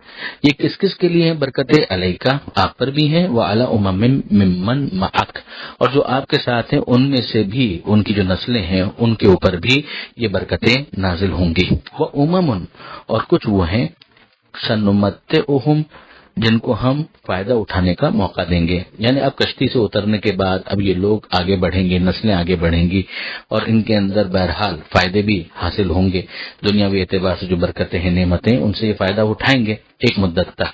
پھر اس کے بعد کیا ہوگا؟ ان میں سے جو واقعی مومن ہوں گے وہ ظاہر ہے کہ اس کے بعد آخرت میں بھی فائدے اٹھائیں گے اور وہاں پر بھی نجات یافتہ قرار پائیں گے، لیکن وہ کہ جو ایسے نہیں ہوں گے، ثم یمسہم منا عذاب علیم، انہی میں سے وہ بھی ہوں گے کہ جنہیں ہمارے پاس سے دردناک عذاب کا سامنا کرنا پڑے گا، جن کے اوپر ہماری طرف سے دردناک عذاب آئے گا۔ تو اب دنیا میں پھلتے پھولتے نظر آنا یہ ایک مرحلہ، اور دوسرا مرحلہ یہ ہے کہ آخرت کے اندر بھی نجات مل جائے۔ تو اب کشتی میں جو نکل رہے ہیں وہ اس وقت یہ افراد تو یقیناً نجات یافتہ ہیں، مگر کیا ان کی نسلوں میں بھی ایسا ہی رہے گا معاملہ؟ وہ دیکھا جائے گا۔ پھر اس کے بعد پروردگار فرماتا ہے تلکا من انباء الغیب، یہ غیب کی خبروں میں سے ہیں، نوحیہا الیکا، جو ہم آپ کی طرف وحی کر رہے ہیں۔ تو اب اس کا خاص طور پر یہاں پر بیان کس لیے ہے کہ بھئی سورس کیا ہے قرآن مجید کا، پیغمبر اکرم کے اوپر جو کچھ نازل ہو رہا ہے، پیغمبر جو بیان کر رہے ہیں، سورس کیا ہے؟ تو پیغمبر اکرم صلی اللہ علیہ وآلہ وسلم اس معاشرے کے اندر جو جاہلوں کا معاشرہ ہے، 25-30 سے زیادہ افراد کو پڑھنا لکھنا نہیں آتا، کوئی کتابوں کی لائبریری اس طرح سے اویلیبل نہیں ہے، تو پھر سورس کیا ہے ان کا؟ پیغمبر اکرم کا کوئی استاد تو ہے نہیں، پیغمبر اکرم کا استاد تو صرف اور صرف خدا ہے. تو پیغمبر اکرم جب کسی اور کے سامنے زانو تلمس نہیں کیا انہوں نے، اس معاشرے کے اندر کتابوں کا رواج نہیں ہے، اس طرح کے کوئی پڑھے لکھے افراد موجود نہیں ہیں، تو پیغمبر اکرم کا سورس سوائے خدا کے اور کوئی نہیں ہو سکتا، جو خود قرآن مجید کے معجزہ ہونے کی بہت بڑی دلیل ہے. ما کنت تعلمها انت ولا قومك من قبل هذا، آپ خود سے پہلے سے ان چیزوں کے بارے میں واقف نہیں تھے، نہ آپ نہ آپ کی قوم اس سے پہلے، من قبل ہذا اس سے پہلے. اب ظاہر ہے کہ پیغمبر اکرم پر یہ فضل پروردگار جب بھی نازل ہوا وہ چاہے عالم نور میں ہوا، لیکن خدا ہی پیغمبر اکرم کا معلم ہے، خدا ہی پیغمبر اکرم کو علم دینے والا ہے، جس کو پھر بعد میں وحی کی صورت میں بھی نازل کر دیا گیا. مگر قوم جو ہے وہ تو حتماً اس سے پہلے نہیں جانتی تھی. تو پھر اب پیغمبر اکرم جو کچھ بیان کر رہے ہیں، جب یہ اسٹیبلش ہو گیا کہ کوئی اور سورس نہیں ہے تو پھر خدا ہی سورس ہے، جو قرآن مجید کے کلام من اللہ منزل من اللہ ہونے کی بہت اہم دلیل ہے. پھر آپ صبر کیجئے، ان العاقبۃ للمتقین، یقیناً انجام پرہیزگاروں کے حق میں ہے. عاقبہ یعنی انجام، للمتقین یعنی متقین پرہیزگار، جنہوں نے اپنے آپ کو اپنے نفس کو ڈسپلن رکھا، کنٹرول میں رکھا. اب یہاں پر علامہ سید علی نفی صاحب پھر متوجہ کرتے ہیں، یعنی جیسی نوح کو تکلیفیں پہنچائی گئی اور انہوں نے صبر سے کام لیا اور انجام میں انہیں کامیابی ہوئی، ویسے ہی آپ بھی صبر سے کام لیجئے، آخر میں کامیابی آپ کو ہو کر رہے گی. اس سے بھی ظاہر ہے کہ جناب نوح علیہ السلام کا صبر و ضبط خالق کی نگاہ میں مثالی حیثیت رکھتا ہے. اور یہ تصور کرنا کہ انہوں نے معاذ اللہ منشائے الہی کے خلاف بار بار قوم کے لیے بد دعا کی، حقیقت کے خلاف ہے. اب حضرت نوح علیہ السلام کے بارے میں جو کچھ بیان ہونا تھا، اس کے بعد پھر جناب نوح علیہ السلام کے بعد حضرت ہود علیہ السلام کا ذکر شروع ہوتا ہے، جن کے نام سے یہ سورہ موسوم ہے. اور ان کی قوم کا نام تھا عاد. وَإِلَىٰ عَادٍ أَخَاهُمْ هُودًا، اور عاد کی طرف ہم نے ان کے بھائی ہود کو بھیجا. اب یہ بھائی کہنا پھر بتاتا ہے کہ یعنی وہ جو نبی ہے وہ درد رکھتا ہے، چاہے قوم کافر ہے، مشرک ہے، مگر چاہتا ہے کہ ان کا بھلا ہو جائے اور وہ لوگ جہنم کا ایندھن نہ بنے. تو ان کا پیغام شروع ہوتا ہے. قال، ہود علیہ السلام نے کہا، یا قوم، اے میری قوم، اعبدوا اللہ، عبادت کرو اللہ کی، ما لکم من الہ غیرہ، اس کے سوا تمہارا کوئی خدا نہیں ہے، ان انتم الا مفترون، اور تم تو صرف اور صرف افترا کرتے ہو، یعنی دل سے باتیں بنا لیتے ہو، ان کی کوئی حقیقت نہیں ہے. جو تم نے بت بنا لیے ہیں ان کی کیا حقیقت ہو سکتی ہے؟ تو پہلا جو پیغام ہے وہ ہے توحید کا، شرک سے بیزاری کا. اور دوسری بات یہ کہ یہ جو تم افترا کر رہے ہو دین کے نام پر، یہ مت کرو، یہ توہمات کو حقیقت مت سمجھو. یا قوم، اے میری قوم، لا اسألکم علیہ اجرن، اس پر میں کسی قسم کے اجر کا طلبگار نہیں ہوں، یعنی یہ جو پیغام میں تمہیں دے رہا ہوں. ان اجری الا علی الذی فطرنی، میرا اجر تو اس کے ذمہ ہے جس نے مجھے پیدا کیا. جب کام میں اس کے لیے کر رہا ہوں تو اجر کا بھی طلبگار اسی سے ہوں. افلا تاکلون، کیا تم عقل استعمال نہیں کرتے؟ ویا قوم، اور اے میری قوم، استغفروا ربکم، اپنے رب کی بارگاہ میں استغفار کرو، یعنی جو گزشتہ ہو گیا اس کی بخشش طلب کرو. ثم توبوا الیہ، اور پھر اس کی طرف توبہ کرو، یعنی رجوع کرو. ہوگا کیا اگر تم نے ایسا کیا؟ استغفار اور توبہ، اس کا فائدہ کیا ہوگا؟ ظاہر ہم جانتے ہیں کہ توبہ اور استغفار کا آخرت میں تو فائدہ ہے ہی، مگر آپ ذرا دیکھیے یہاں پروردگار فرماتا ہے کہ اس کا فائدہ دنیا میں بھی ہوگا. یعنی ہود علیہ السلام کے الفاظ میں کہ یرسل السماء علیکم مدرارا، وہ تمہارے اوپر مسلسل موسلادھار بارش نازل کرے گا. وَيَزِدْكُمْ قُوَّةً إِلَىٰ قُوَّتِكُمْ، اور تمہاری قوتوں میں اور قوتوں کا اضافہ کرے گا، یعنی جو تمہاری اسٹرینگتھ ہے، تمہاری اسٹرینگتھ میں مزید اضافہ ہوگا، ہیومن ریسورس میں، تمہارے مال میں، تمہارے لیے برکتوں میں اور اضافہ ہوگا. وَلَا تَتَوَلَّوْا مُجْرِمِينَ، تو اب تم مجرم بن کر منہ پھرا کر مت چلے جاؤ. حالت جرم میں منہ پھرا کر جانا یہ تمہاری طرف سے بڑا کفران نعمت ہوگا. یعنی یہ حضرت ہود علیہ السلام سمجھا رہے ہیں. قالوا، ان لوگوں نے کہا، یا ہود، اے ہود، ما جئتنا ببینۃ، تم ہمارے پاس کوئی بینہ تو لے کر آئے نہیں ہو، یعنی کوئی کھلی ہوئی دلیل لے کر نہیں آئے. یہیں سے آپ اندازہ کیجئے ہود علیہ السلام یقیناً معجزات لے کر آئے، بینات لے کر آئے، مگر جو قوم انکار کرنے والی ہوتی ہے وہ نص کو بینہ کو معجزے کو قبول نہیں کرتی ہے. ان کا قبول نہ کرنا بینہ کو غیر بینہ نہیں بناتا، یہ ان کے خبث باطن کی دلیل ہے. یہ پھر یاد رکھنے کی ضرورت ہے کہ پیغمبر اکرم صلی اللہ علیہ وآلہ وسلم نے ہاتھوں پر بلند کر کے دکھا دیا ہے کہ میں جس کا میں مولا ہوں اس کے علی مولا ہے. دعوت ذوالعشیرہ میں کہہ دیا کہ یہ میرا خلیفہ ہوگا. پھر اگر کوئی قبول نہ کرے تو ٹھیک ہے، اگر آپ سمجھتے ہیں کہ ایسا ہی ہے تو یہ آپ کا اور خدا کا معاملہ ہے. خدا کے سامنے کوئی بھی دلیل دینا چاہے وہ دے سکتا ہے، پھر خدا قبول کرے نہ کرے. مگر یہ تو یہاں پر ہمیں سمجھ میں آتا ہے کہ کتنے ہی ایسے افراد ہوتے ہیں کہ جو بینہ کے آنے کے بعد بھی اس کو بینہ نہیں مانتے. تو نص کا ہونا ایک چیز ہے اور نص کے آنے کے بعد انکار کر دینا اور نص کا نص ہونے سے انکار کر دینا یہ دوسری چیز ہے. یہاں پروردگار فرماتا ہے کہ انہوں نے کہا یہود ما جئتنا ببینۃ، کہ جو تم ہمارے پاس لے کر آئے ہو اس میں کوئی بینہ تو ہے ہی نہیں، کوئی کھلی ہوئی دلیل نہیں ہے. وما نحن بتارکی آلہتنا عن قولک، اور تمہاری بات کو مانتے ہوئے ہم اپنے خداؤں کو چھوڑنے والے نہیں ہیں. وما نحن لک بمؤمنین، اور نہ ہم تم پر ایمان لانے والے ہیں. پھر اس کے بعد مزید بھی انہوں نے توہین آمیز جملے کہے، وہ اگلے صفحے پر انشاءاللہ آئیں گے. دعا ہے پروردگار عالم سے قرآن پڑھنے، سمجھنے اور عمل کی توفیق عطا فرما، اور وارث قرآن امام زمانہ کے ظہور میں تاجیل فرما. وآخر دعوانا ان الحمد للہ رب العالمین، والسلام علیکم ورحمۃ اللہ وبرکاتہ.